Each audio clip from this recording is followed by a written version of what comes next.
আপনি কি দুশ্চিন্তা হতাশায় ভুগছেন? আমরা বর্তমানে উচ্চতর আধুনিক প্রযুক্তি এবং সোশ্যাল মিডিয়ার যুগে বাস করি। এই যুগে আমরা সোশিও ইকোনমিক ক্লাস মেনটেন করতে গিয়ে নানা কারণে হতাশা, দুশ্চিন্তা ও ডিপ্রেশনে ভুগতে থাকি। অথচ দুশ্চিন্তা, হতাশা, ডিপ্রেশন থেকে মুক্তি পাওয়ার কোনো কার্যকর সমাধান খুঁজে পাই না। আমরা অনেক সময় মনে করি শুধুমাত্র শরীর খারাপ হলে বা শরীরের কোনো সমস্যা দেখা দিলে ডাক্তারের কাছে যেতে হয়। কিন্তু মন খারাপ হলে, মনের ভেতরে সমস্যা দেখা দিলেও যে চিকিৎসকের কাছে যাওয়া লাগতে পারে, সেটা সাধারণত আমরা ভাবি না।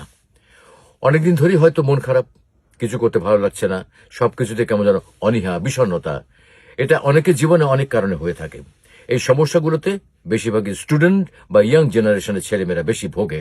দুশ্চিন্তা, হতাশা বা ডিপ্রেশনে ভোগা মানুষগুলোকে দেখা যায় তারা সবকিছু ছেড়ে দেয়, একটা রুমের মধ্যে পড়ে থাকে। পরিবারের লোকজন তখন বুঝতেই পারে না যে তাদের সন্তানের হলোটা কি। আজকাল এই ডিপ্রেশনে ভুগে অনেকেই আত্মহত্যার পথও বেছে নেয়। এটা এমন একটা ভয়াবহ সমস্যা। তো আসলে দুশ্চিন্তা, হতাশা বা ডিপ্রেশনের পার্মানেন্ট কিন্তু কোনো সলিউশন নেই, কোনো মেডিসিন নেই।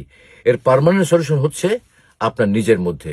ডিপ্রেশন বা বিষণ্ণতা একটা যন্ত্রণাদায়ক মানসিক ব্যাধি, যা ধীরে ধীরে একজন মানুষকে মৃত্যু পর্যন্ত নিয়ে যেতে থাকে। যেহেতু এটি একটি মানসিক ব্যাধি, সেহেতু এর প্রতিকারও আমাদের খুঁজে নিতে হবে মানসিক প্রশান্তির মধ্যে দিয়ে।